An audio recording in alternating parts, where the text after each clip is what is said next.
At that time the disciples came to Jesus and said, "Who is the greatest in the kingdom of heaven?" Then he called a child to him and had him stand among them. "I assure you," he said, "unless you are converted and become like children, you will never enter the kingdom of heaven. Therefore, whoever humbles himself like this child, this one is the greatest in the kingdom of heaven. And whoever welcomes one child like this in my name welcomes me. But whoever causes the downfall of one of these little ones who believe in me, it would be better for him if a heavy millstone were hung around his neck and he were drowned in the depths of the sea. Woe to the world because of offenses, for offenses must come, but woe to that man by whom the offenses comes. If your hand or foot causes your downfall, cut it off and throw it away. It is better for you to enter life maimed or lame than to have 2 hands or 2 feet and be thrown into the eternal fire. And if your eye causes your downfall, gouge it out and throw it away.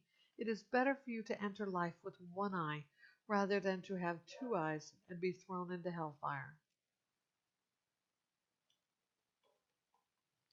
See that you don't look down on one of these little ones, because I tell you that in heaven their angels continually view the face of my Father in heaven. For the Son of Man has come to save the lost. What do you think?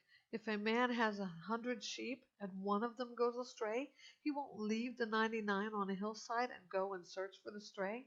And if he finds it, I assure you, he rejoices over that sheep more than over the 99 that did not go astray. In the same way, it is not the will of your Father in heaven that one of these little ones should perish. If your brother sins against you, go and rebuke him in private. If he listens to you, you have won your brother.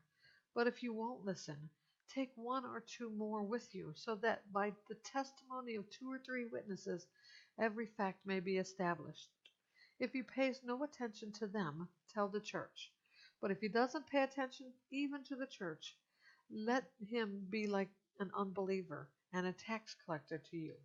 I assure you, whatever you bind on earth is already bound in heaven, and whatever you loose on earth is already loosed in heaven. Again, I assure you, if 2 of you on earth agree about any matter that you pray for, it will be done for you by my Father in heaven. For where 2 or 3 are gathered together in my name, I am there among you.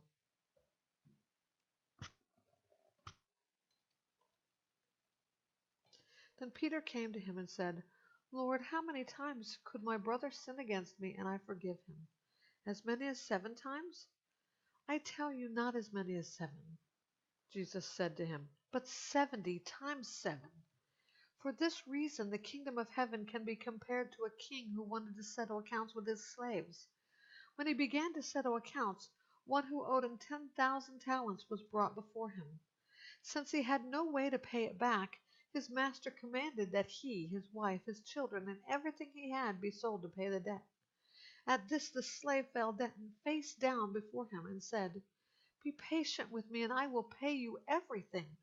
Then the master of that slave had compassion, released him, and forgave him the loan.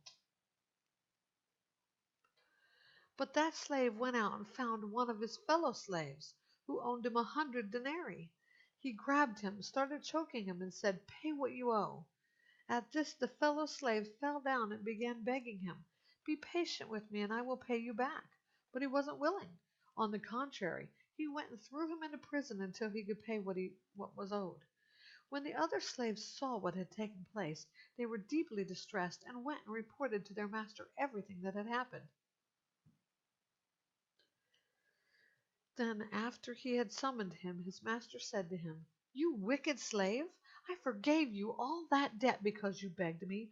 Shouldn't you also have had mercy on your fellow slave, as I had mercy on you? And his master got angry and handed him over to the jailers to be tortured until he could pay everything that was owed. So my heavenly Father will also do to you if each of you does not forgive his brother from his heart.